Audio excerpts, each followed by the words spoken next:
Sudah menerima surat. Kemudian yang kedua yang saya ingin sampaikan terkait dengan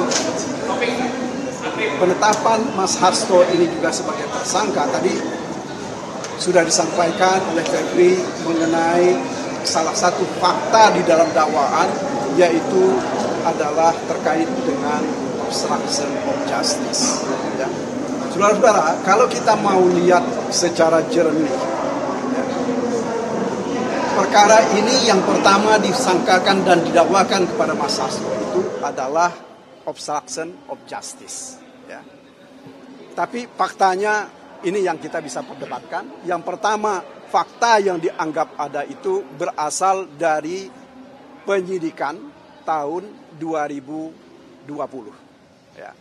Fakta yang kedua adalah hasil pemeriksaan terakhir ini, termasuk diantaranya adalah penyidikan tahun 2024. Artinya ini saya nggak kebayang bagaimana mereka mengumpulkan bukti dalam waktu sekian lama.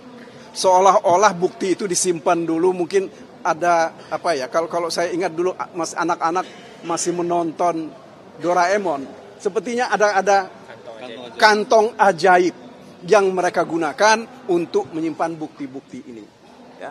Saya kira ini sesuatu yang kita sayangkan. Kemudian yang ketiga, saya kira ini yang kita lihat sekuens waktu penetapan tersangkanya Mas Hasto.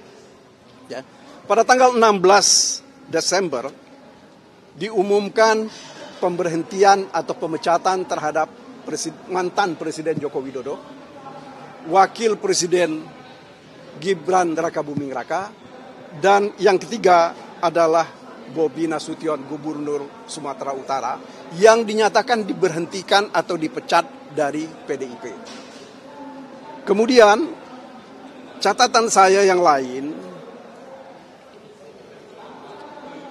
pada tanggal 18 Desember ada laporan pengembangan perkara. Ya. Kemudian tanggal 20 Desember pimpinan KPK dilantik. Pada hari yang sama, tanggal 20 Desember itu juga, menurut catatan dan informasi yang kami terima, dilakukan gelar perkara.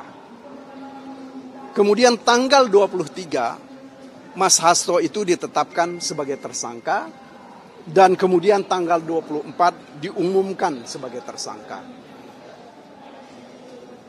Apa yang saya mau sampaikan adalah urutan waktu ini tadi, ya, ini mengesankan bahwa penetapan tersangka ini adalah pesanan. Ya. Inilah makanya disebut kemarin itu oleh beberapa teman, penetapan tersangka ini adalah penetapan tersangka dalam perkara politik. Ya. Sehingga Mas Hasto dikatakan oleh teman-teman PDIP sebagai tahanan politik. Jadi saya kira, ya, mari kita cermati ini. Yang kita tidak inginkan sebenarnya adalah lembaga independen seperti KPK ini digunakan untuk kepentingan politik. Ya.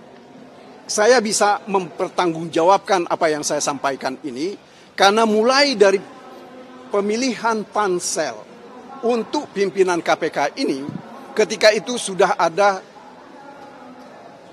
pengumuman KPU tentang presiden terpilih. Ya.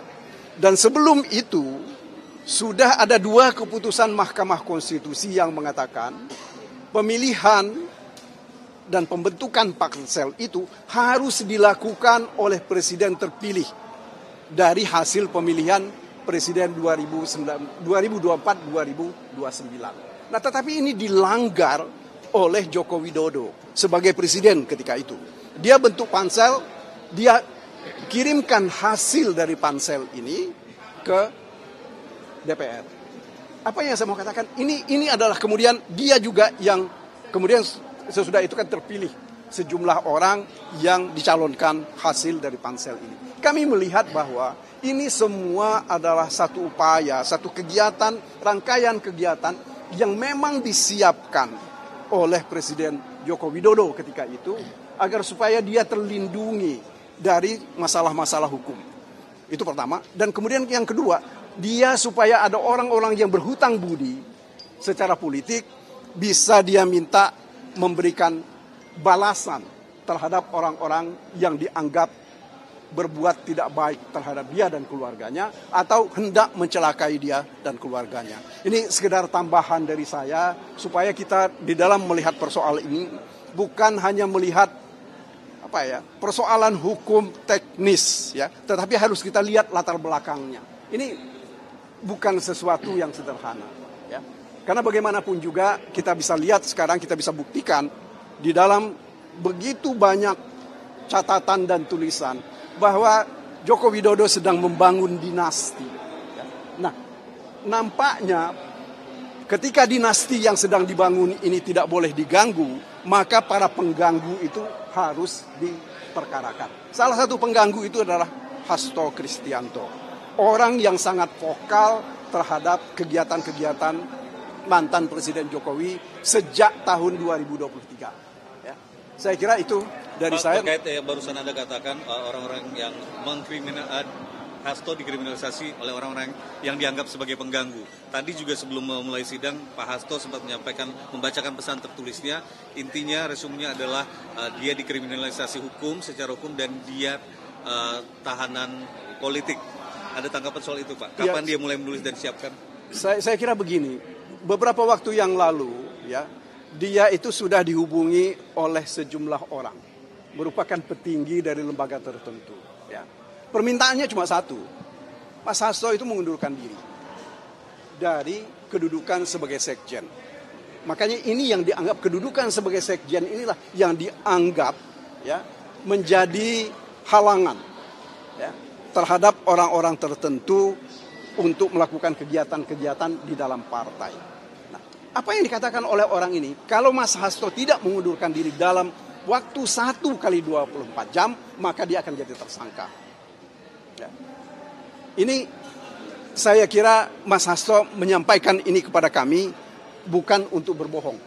Saya ingat kemarin juga Deddy Sitorus juga mengungkapkan hal yang sama. Ya. Bagaimana dia dipanggil tentang dan bercerita tentang ini. Jadi sekali lagi ini yang harus kita cermati. Ya. Terima kasih. Kalau terkait dengan eksepsi kapan akan Kami eksepsi itu seperti tadi kan kami minta waktu 10 hari, tetapi majelis hakim menghendaki supaya tetap 1 minggu. Jadi hari Jumat minggu depan eksepsi itu akan kami sampaikan. Ya, makasih ya semuanya. Surat yang dibacakan Hasto tadi ditulisnya pagi ini atau sehari sebelumnya, Pak? Dia sudah beberapa hari dia menulis. Ya dia banyak sekali berpikir dan banyak sekali melakukan analisis terhadap kejadian-kejadian di luar. Tentu saja dengan merefleksikan apa yang dia alami selama ini. Ya. Oke, makasih ya semuanya. Pak Magdir, terima kasih.